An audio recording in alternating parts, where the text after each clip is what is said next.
Shoutout nga pala sa aking mga followers dyan, din sa mga nagbabas sa akin. Kukwentuhan ko lang kayo ng aking short story. Okay lang kung makinig kayo o hindi. Way back nung ako po yung nag-aaral ng college, ako po ay working student. At nagtrabaho din ako sa mga fast food chain, Jollibee especially. Sa mga Fryman dyan, Kaigo naman dyan bago umuwi. Alam nyo na dyan yung mga code natin. Shoutout nga pala kay Ma'am Jack na alam kong sa Amerika na nakatira ngayon. Kung ko lang kung natatandaan niya pa ako nun, ang hawak ko nun ay R&M and Fryman. At nang matapos na nga ang kontrata ko sa Jollibee ay nag-Greenwich naman ako. Ang naging station ko naman dun ay Flavor.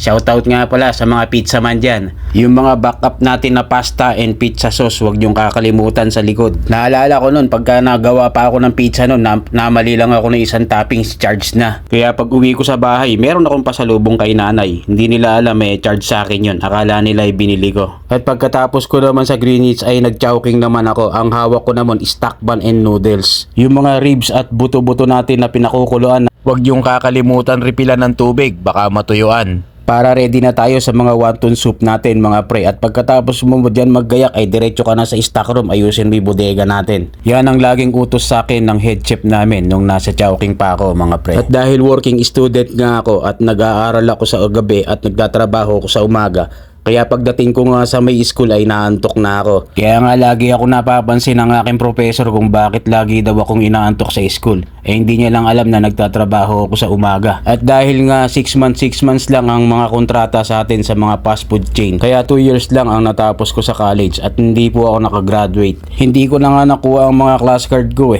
Okay lang yun, souvenir na lang yun sa aming university. At dahil hindi na nga ako nag-aaral ay nag-apply na ako sa isang restaurant doon sa amin sa Nueva Ecija. Nag-apply ako as a service crew. Awa naman ng Diyos, natanggap ako bilang dishwasher.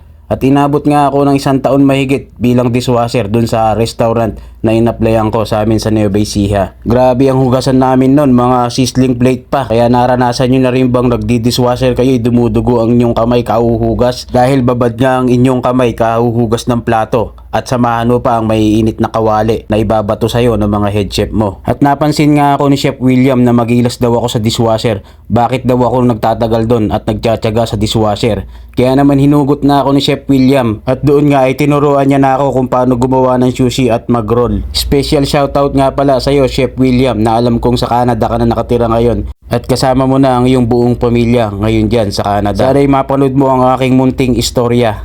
Naalala ko noon nung tinuturuan mo ako mag-roll ay namamali ako ng ingredients at mga flavor. Kaya naman pinapacharge mo kay Ate Isabel. Ay shoutout nga rin pala kay Ate Isabel sa aming kitchen head or department head. At doon na nga nagsimula ang kwento ko bilang kusinero at nakarating ng ibang bansa at dito sa Saudi Arabia. Special shoutout sa ating mga followers dyan kay Luther De Jesus, ang aking classmate nung high school. Kamusta ba pre? At si Lee Marvin Micaros from Bahrain and si Alan Rodriguez Kuwait Nesman Company from Dammam. Shoutout sa iyo pare koy. At kay Jessica Rentino, Gilbert Nigato, Yan Ram, Sten Pormantira, An from Riyadh at kay Mark Kilario. Shoutout po sa inyo sa ating mga nagpapa-shoutout. I love you all, Muhammad Chup Chup. At dito nga nagtatapos ang aking munting kwento. Sana inyong naibigan at may kasunod pa ito.